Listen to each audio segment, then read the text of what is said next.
היום סוף סוף לקוחות שקובעים פגישות בעצמם, קוראים עלינו, שואלים שאלות, הכל עם הצ'טבוט, הכל עם הדמות שלנו. הזום נשלח אליהם, יש להם תזכורת יום לפני, יש להם תזכורת 10 דקות לפני הפגישה.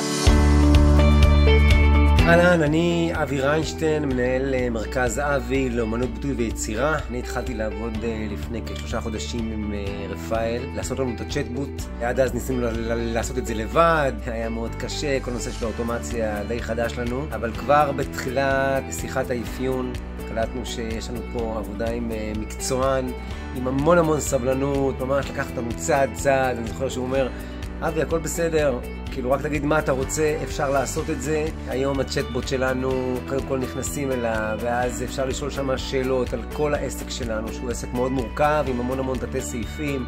הכל שם בנוי בצורה ממש יפה. הלקוחות שלנו קוראים עלינו, שואלים שאלות, הכל עם הצ'טבוט, הכל עם הדמות שלנו. היום סוף סוף לקוחות ממש קובעים פגישות בעצמם, במקום שאנחנו נרדוף אחריהם, במקום שאנחנו נתחיל לעשות עוד פולו-אפים ועוד טלפון שלא עונים. היום לקוחות פשוט קובעים לנו ביומן פגישות, פוגשים איתי ישר בזום, הזום נשלח אליהם, יש להם תזכורת יום לפני, יש להם תזכורת 10 דקות לפני הפגישה, כבר קופץ להם הזום, וזה פשוט תענוג לעבוד ככה. אני פשוט לא מאמין איך עבדנו עד היום בלי הדבר הזה. הכל תחת ידיו האמונות והנעימות והרציניות והיסודיות של רפאל. מאוד ממליץ קודם כל לכל עסק לעשות צ'טבוט, כאילו לא מבין איך עבדתי בלי זה עד היום, ואם כבר צ'טבוט אז לעשות את זה עם רפאל.